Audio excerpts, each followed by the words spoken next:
So you are in love, your partner is amazing, but there is this one tiny problem.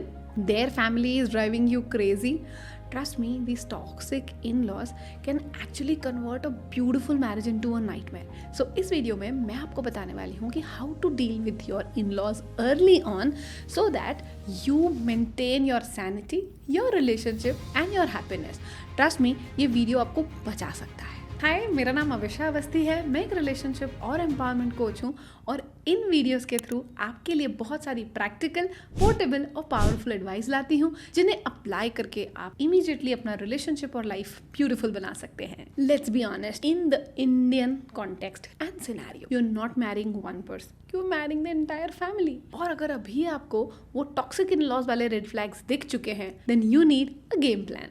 Let's spot the early red flags. They subtly or openly criticize you. They question your worth, looks, career, family background. They invade your privacy and they want to know every detail. They control your wedding decisions. तुम पे red colour नहीं, pink colour का लहंगा अच्छा लगेगा. They ignore or exclude you from their family conversations. Then you don't feel like a family. अगर ऐसा कुछ भी आप एक्सपीरियंस कर रहे हो तो ऐसा मत सोचो कि शादी के बाद सब ठीक हो जाएगा. पता है, सबसे बड़ी प्रॉब्लम ही यही है कि बहुत सारे लोग सोचते हैं शादी के बाद सब ठीक हो जाएगा, बट एक्चुअली शादी के बाद ये चीज़ें बढ़ सकती हैं और शायद इनको सॉल्व करना ज़्यादा डिफिकल्ट होगा. तो मैं आपसे इस वीडियो में ये नहीं बोलने वाली हूँ कि अगर ऐसा कुछ है तो आप अपने पार्टनर को छोड़ दो और शादी तोड़ दो. मैं आपको बताने वाली हूँ कि कैसे early on boundary setting, communication और इन चीज़ों को टैकल करना बाद में रिलेशनशिप को बचा सकता है. Your partner's role in this, आपके पार्टनर का रोल इसमें बहुत इंपॉर्टेंट है. अगर आपके पार्टनर आपको बोलते हैं मेरी मॉम को जस्ट इग्नोर कर दो, वो तो ऐसी ही हैं, या मेरे पेरेंट्स बहुत ट्रेडिशनल हैं तो वो इन चीज़ों को नहीं समझते, please don't take it personally. और अगर आपके सीरियस कंसर्न पे ही और शी सेज कि अब ड्रामा क्रिएट मत करो, चीज़ों को खींचो मत और ये इतनी बड़ी बात नहीं है, अगर ऐसा है तो ये भी एक रेड फ्लैग है. क्योंकि अगर आपके पार्टनर आपसे प्यार करते हैं, आपको समझते हैं और एक अच्छा रिलेशनशिप चाहते हैं तो वो आपके ऑनेस्ट कम्युनिकेशन को एक्सेप्ट करें. हाँ, यहाँ आपको जिस चीज़ का ध्यान रखना है वो ये है कि आप किस तरीके से इन चीज़ों को कम्युनिकेट करो. कई बार हम बहुत चिढ़के, गुस्सा होके, ब्लेम वाली टोन में, क्रिटिसिज्म वाली टोन में हमारे पार्टनर से बात करते हैं.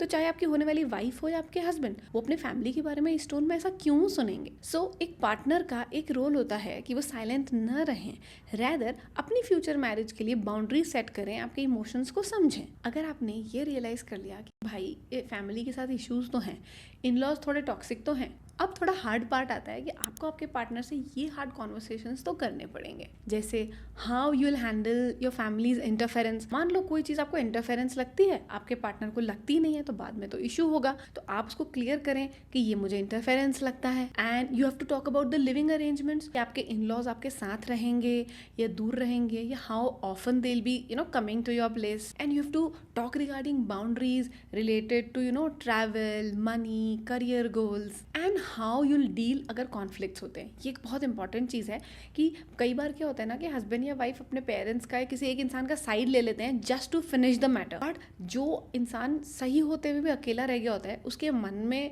एक वो नॉट बंध जाती है जो रिलेशनशिप को बाद में बहुत ख़राब करती है. एंड ट्रस्ट मी, मेरे बहुत सारे ऐसे काउंसलिंग क्लाइंट्स हैं जो रिलेशनशिप में वो प्रॉब्लम्स लेके आते हैं जिनके बारे में उन्होंने 3 साल पहले बात ही नहीं करी. इसीलिए मैं क्लियर कम्युनिकेशन या हार्ड कम्युनिकेशन या कॉन्वर्सेशन पे बहुत ज़्यादा जोर डालती हूँ. हाँ, करने का तरीका क्या होता है वो आप समझ सकते हो, पर करना तो पड़ेगा. अगर हम नहीं करेंगे तो वो चीज़ें मैग्नीफाई हो जाएंगी. और अगर इन कंसर्न्स को आपके पार्टनर सीरियसली नहीं ले रहे हैं तो भाई फिर तो सोचने की बात है. क्योंकि अभी भी अगर उन चीज़ों को सीरियसली नहीं लिया तो अगेन आई विल से कि बाद में वो रिड्यूस नहीं होंगी. अब 2 तरीके हुए होंगे, इधर आपके पार्टनर ने एक्सेप्ट करा होगा, समझा होगा चीज़ों को, और आपके पार्टनर या तो नहीं समझ पा रहे. दोनों केसेस में अब आपको एक काम करना है, that you need to learn to set boundaries. और इस चीज़ को समझ लो कि बाउंड्रीज सेल्फिश होना नहीं है, rather boundary setting is self respect. और बाउंड्री सेटिंग से रिलेशनशिप खराब नहीं होते हैं, रैदर बाउंड्री सेटिंग से रिलेशनशिप और फ्लरिश करते हैं, चाहे वो आपके इन लॉज के साथ ही क्यों ना हो. तो आप बहुत रिस्पेक्टफुल और काइंड होकर भी नो कर सकते हो. सो आप क्या होता है कि आप पहले तो मना नहीं करते हो और आप उसको इस लेवल पे ले जाते हो कि आपके अंदर भी वो चिड़ और गुस्सा भर जाए, और फिर जब आप नो बोलते हो तो आप जिस तरीके से नो बोलते हो वो रिलेशनशिप पे आ जाता है. So I am just telling you कि इनिशियल लेवल पे जब हमारा दिमाग नहीं खराब हुआ था तभी मना कर दो, तब हम थोड़ा सा काइंडली और पोलाइटली बोल पाएंगे. जैसे कि यू कैन वेरी पोलाइटली से कि सी मेरे फाइनेंसेस, मेरी अर्निंग के बारे में बात करने में मैं कंफर्टेबल नहीं हूँ। जैसे कि आप ये बोल सकते हो कि ये डिसीजन एज अ कपल अगर हम हस्बैंड वाइफ लेंगे तो मैं प्रेफर करूँगा या करूँगी। आप ये कह सकते हो कि मुझे आपके साथ टाइम स्पेंड करना बहुत अच्छा लगता है, पर मेरे को मेरे हस्बैंड या वाइफ के साथ थोड़ा सा स्पेस चाहिए। या वीकेंड्स पे, आपके छुट्टी वाले दिन आप ये कह सकते हो कि मेरे पास भी यही समय होता है तो मैं आपके साथ समय बिताऊंगा या बिताऊंगी, बट मुझे अपने लिए भी थोड़ा सा टाइम चाहिए।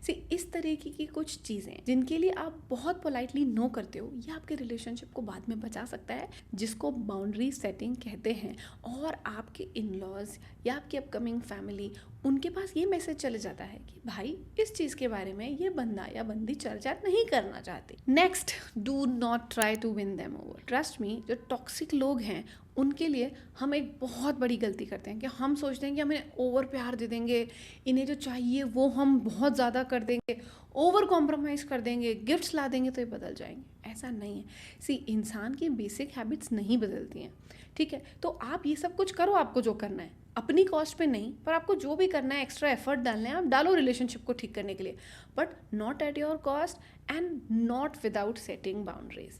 अब आप अगर ओपन एंड होके अपना परोसना चालू कर दोगे और देना चालू कर दोगे तो दैट्स हाउ सामने वाला would expect from you always. So you don't need to be very bad, but you need to be very polite and you need to be very firm about certain things that you don't entertain. And this is very important to protect your mental health. अगर आपकी mental health ठीक होगी तो आपके relationship की mental health ठीक होगी और आपकी family की mental health ठीक होगी। तो कोई statements, कोई ताने, कोई बातें अगर आपको परेशान कर रहे हैं, step back. You just don't have to listen to it. आपको सिर्फ इसलिए सहन नहीं करना है कि आप परिवार का एक सदस्य हैं। And third very important point is keep your relationship strong with your partner.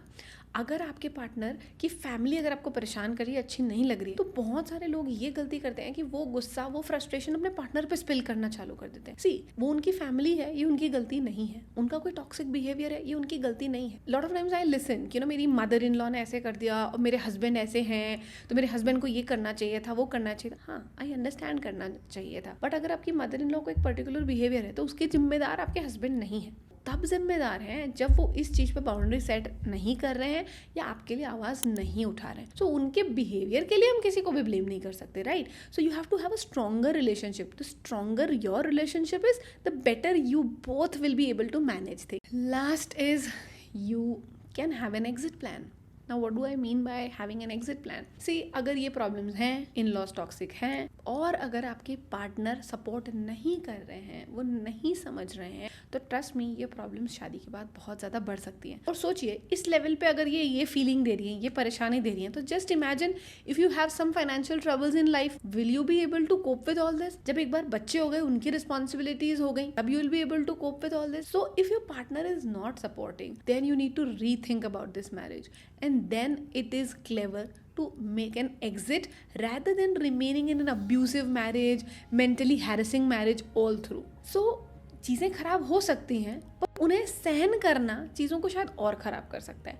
तो चीज़ों को ठीक करने के लिए, सिचुएशंस को ठीक करने के लिए मैंने आपको कुछ बातें बताई हैं आज। आई होप आप इनको फॉलो करेंगे और इनसे आपको बहुत ज़्यादा क्लैरिटी भी आएगी। So to summarize everything, family can be toxic, but having your partner support, setting boundaries and maintaining your tone, your तरीका of handling things, आपका बोलने का तरीका, आपके रिस्पॉन्सेस का तरीका आपकी लाइफ को सेव कर सकता है। ये आप अपने पार्टनर के साथ शेयर करिए, अपने उन सभी फ्रेंड्स के साथ शेयर करिए जिनकी शादी होने वाली है या जो शादी का प्लान कर रहे हैं। और इस वीडियो में जो भी चीज़ें आपको समझ में आ रही हैं कि आपके इन लॉज ऐसे हैं या क्या आपके फियर्स हैं, वो मुझे कमेंट सेक्शन में ज़रूर बताइएगा। और अगर आपने मेरे चैनल को अभी तक सब्सक्राइब नहीं करा तो तुरंत सब्सक्राइब कर लीजिए। See you in the next video.